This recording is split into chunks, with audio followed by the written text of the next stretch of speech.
Cold Case, an Angelica Dale Mystery by P.K. Armstrong. Chapter 2. Sandy Roland, Ph.D., turned off the lamp on her desk. She stretched her back and neck, slightly stiff from the last 3 hours she had spent writing up progress notes. Specializing in speech-language pathology, communication sciences, and disorders kept her busy but fulfilled.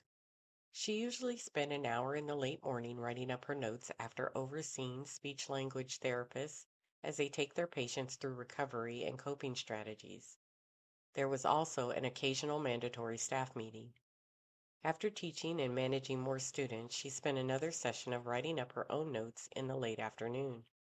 She was running late due to new patient intake and evaluations, which is probably the only reason she had not quite made it out of the door when the phone on her desk rang. This is Sandy.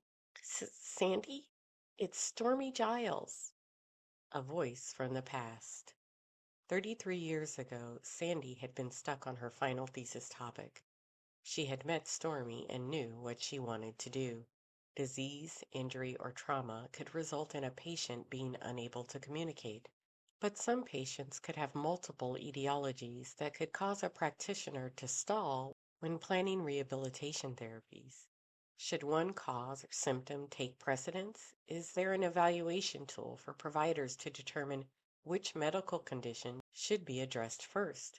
Can an evaluation tool be created to provide specialists with a scientific basis for a dual or multi-treatment track and evaluate its efficacy? Not only did she receive top honors, but she had put her results into practice and even began teaching it to new speech language pathologists.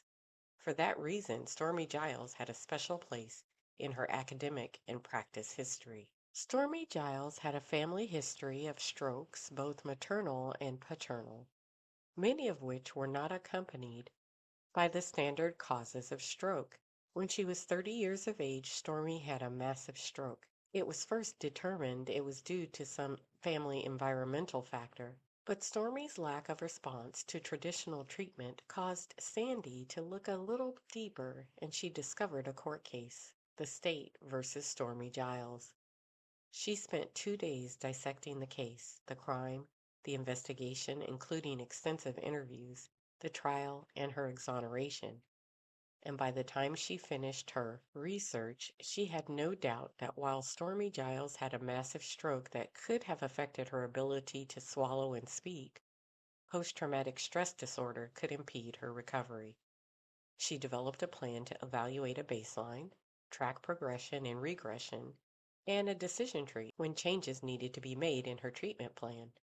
In the end, Stormie Gyles recovered 91% of her ability to swallow and 98% of her ability to speak. The only evidence of her experience, at least when speaking, was a resulting stutter that was barely noticeable to a layman. Sandy checked on Stormie frequently and helped out with any referrals if she needed assistance. When she realized to whom she was speaking, she sat back in her chair and turned on her desk lamp. Stormie, Sandy replied, not bothering to hide her affection for her former patient. It's so good to hear from you. How are you? I'm good. How are you? Fine, I'm fine. You don't usually call this late. Are you okay? I'm sorry to bother you. No, no, no, you are not bothering me. I love hearing from you, but something is wrong, isn't it? Yes, I need help, but I'm not sure where to go. Take your time. Tell me.